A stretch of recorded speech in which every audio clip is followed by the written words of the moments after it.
Issue कर रहे हैं। ये आज मिल्टन है। ये अभी ये सब क्वेश्चन पेज 1 है। ये क्वेश्चन ही खाली है। 4 क्वेश्चन है, आंसर 1 दे रहे हैं हम। ठीक है, ट्राई कर रहे हैं। चलिए, 1 क्वेश्चन है, Milton is the last of the great renaissance writer. Renaissance writer में वो अंतिम राइटर है। Do you agree?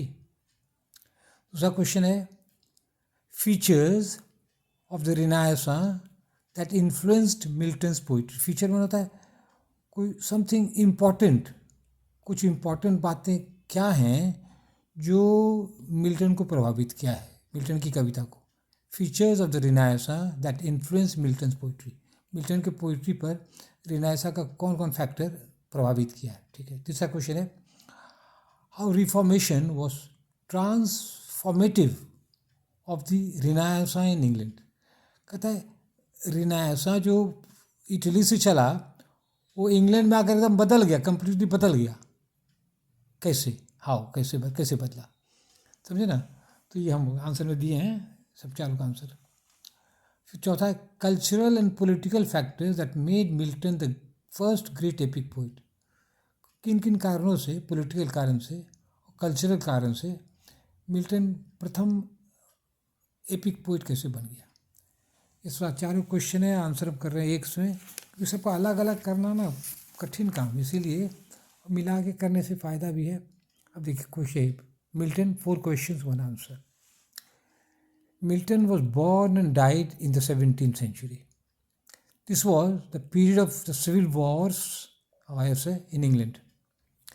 Because of his higher education at Cambridge, he had the impact of the Renaissance. देखिए है 17th सेंचुरी का, लेकिन असर कैसे पड़ गया उसको, इम्पैक्ट का। तो विद्वान बहुत था, बहुत पढ़ा था वो, कैम्ब्रिज यूनिवर्सिटी में पढ़ा था। He had the knowledge of Latin, Greek and Hebrew, और इंग्लिश तो था ही, जानता ही था, ऑलराउंडर था ये भाषाओं का।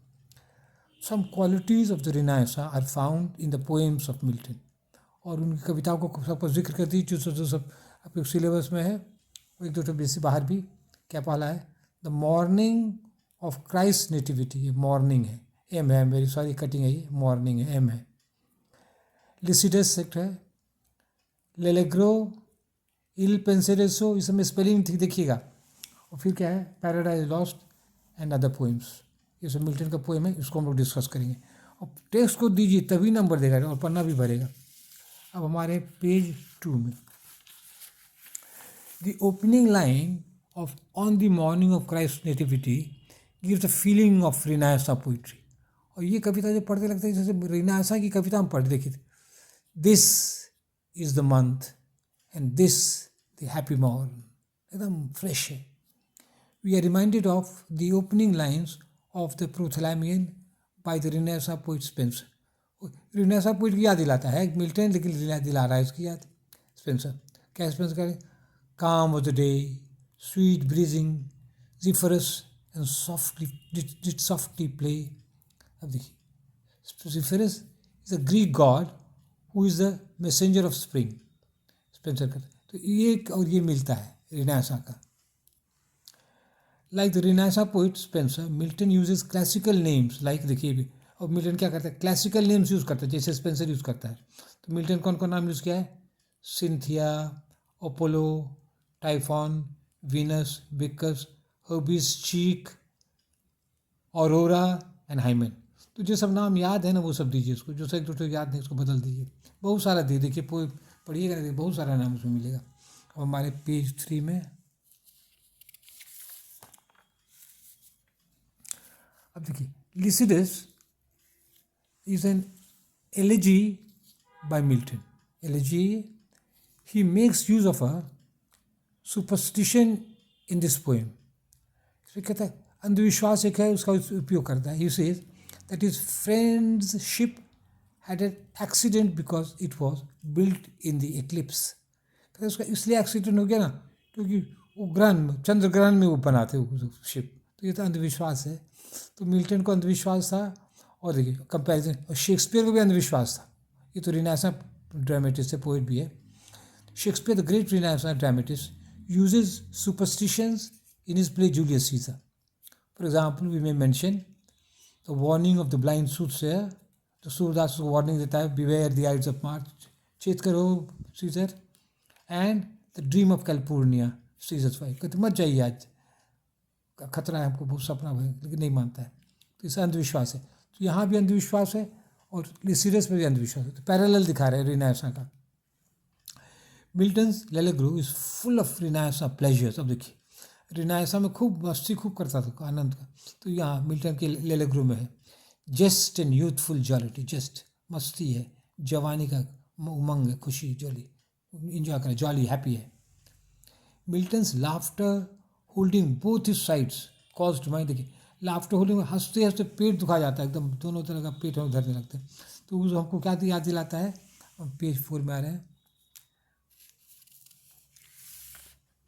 याद दिला रहा है, किसका याद दिलाता है, सर टोबी इन 12th नाइट। टोबी 12th में पढ़े सर, टोबी पहले खूब शराब पीते रहता है, मस्ती करता है और खूब खाता पीता मौज करता है, तो इसी की याद दिलाता है।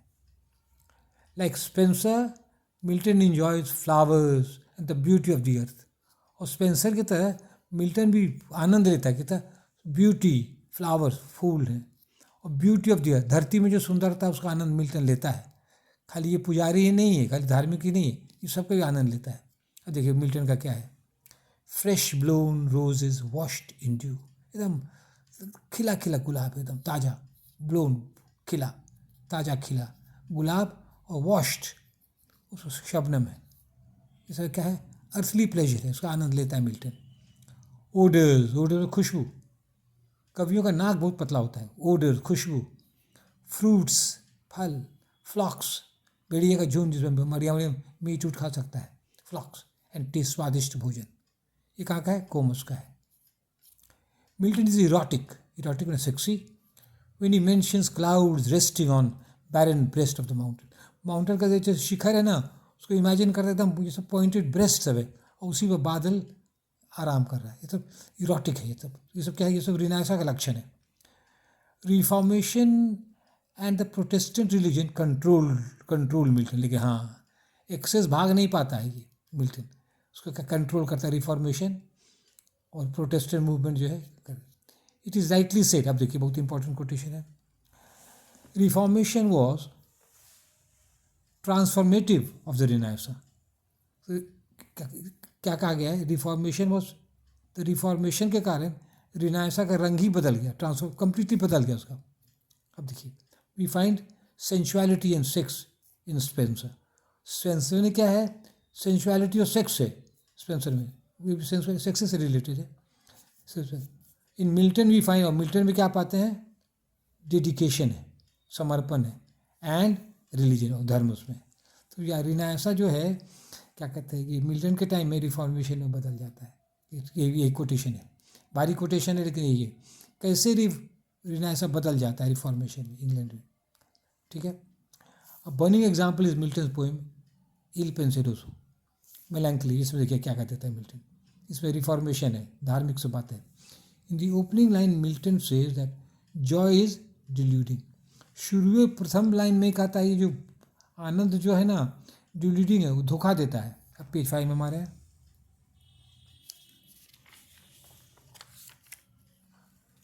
देखिए डिल्यूडिंग का क्या माना होता है, deluding means to make somebody believe something that is not true, तो उस बात पर विश्वास करना डिल्यूडिंग सिखाता है, जो है नहीं सच, धोखा देता है। In other words, eat drink and make merry give pain in the long run, ये जो खाओ पियो मौज करो, ये मौज नहीं देता है, ये अंत में क्या है, दर्द देता है आपको। शराब पीजिएगा तो किडनी डैमेज होगा, कौन कौन बीमारी हो जाएगी, तो ये कह रहा है, ईट ड्रिंक, समझे, डिल्यूडिंग है, जो सुख जो है डिल्यूडिंग है, धोखा देने वाला है।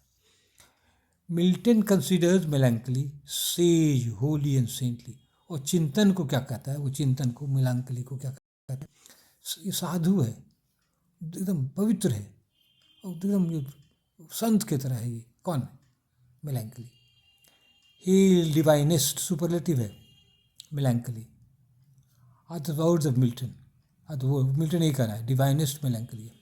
The word hail describe something as very good, तो हेल मैंने बहुत अच्छा, कौन, मेलैंकली बहुत अच्छा, तुम एकदम भगवान हो तुम, ठीक है।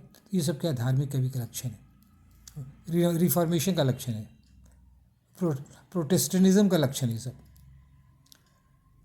The pose of a man in meditation is seen in sad downward eyes.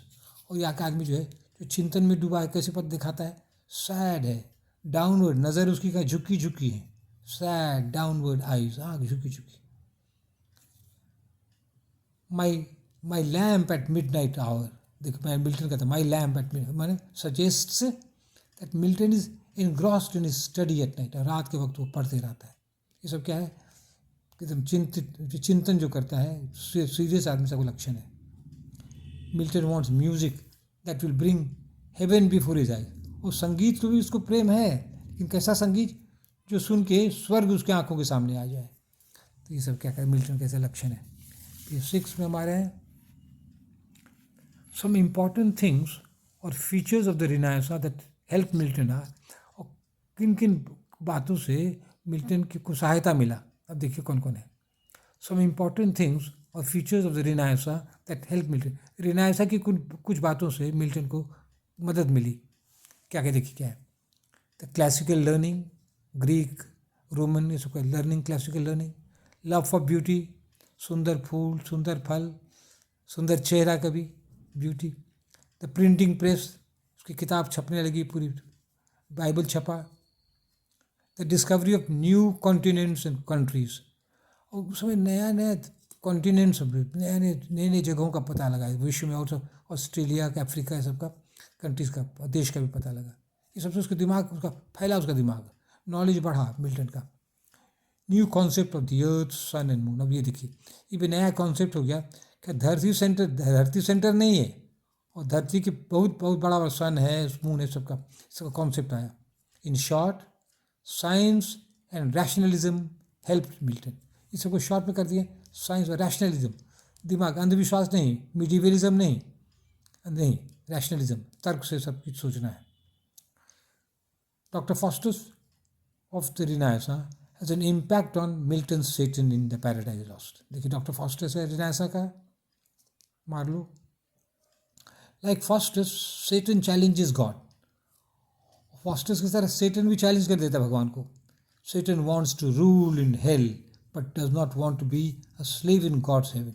तो सेटन क्या चाहता है, नरक में शासन करेंगे लेकिन स्वर्ग में गुलाम बन के नहीं रहेंगे. देखिए ये क्या कहते हैं, सब रिनायसा के जैसे लक्षण है, प्राउड है फॉस्टस के तरह. Cultural and political factors help Milton to be the first epic poet. अब देखिए सबसे कल्चरल फैक्टर, पॉलिटिकल फैक्टर से मिल्टन एपिक पोएट बन सका. The Bible was a popular religious book in England. उसमें बाइबल बहुत पॉपुलर था. This book was a part of the English culture. ये इंग्लिश कल्चर के एक हिस्सा था. Milton's Paradise Lost and Paradise Regained are based on the Bible and the English culture. और ये जो है इंग्लिश बाइबल, ये पैराडाइज, ये दोनों किताब Paradise Lost and Paradise Regain Bible पर आधारित है. The political condition and the civil wars in England help Milton in becoming an epic poet. Political condition जो है, सिविल वॉर, सबसे इंग्लैंड मिल्टन को मदद मिला एपिक पोएट बनने में. कैसे देखिए. The war was between the king and the parliament. लड़ाई किस में थी, किंग में और पार्लियामेंट में. In Paradise Lost, Satan's war against God is similar to the parliament's war against the king of England. तो ये जो लड़ाई जो है सेटन की लड़ाई भगवान से, ये मिलता जुलता है पार्लियामेंट की लड़ाई राजा से, इंग्लैंड के राजा से, जैसे चार्ल्स फर्स्ट सबसे. Satan is defeated. Satan हार जाता है. But it is he who gives the most powerful speech in Paradise Lost.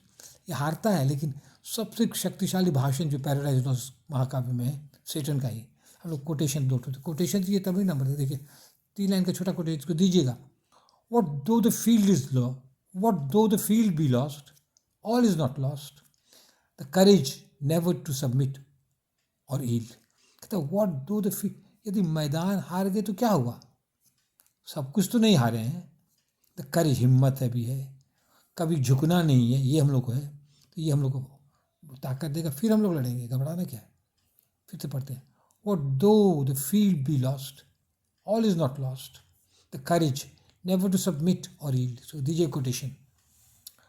अब देखिए, अब कंक्लूजन दे रहे हैं. Milton's greatness is seen in his last years. उसकी महानता देखते हैं अंतिम बुढ़ापे में, उसकी हिम्मत देखते हैं, greatness. He was old and blind, एकदम सूरदास हो गया था, बुढ़ा हो गया था. In this condition he compose paradise Lost and Paradise regain. इस हालत में ये दोनों महाकाव्य कंपोज किया. और एक तो सैमसन एगोनिस्टिस भी किया है, वो ड्रामा है, लेकिन उसको नहीं ना, उसका नाम नहीं लिया है. और लास्ट पेज में हमारे हैं. कंक्लूजन दीजिए.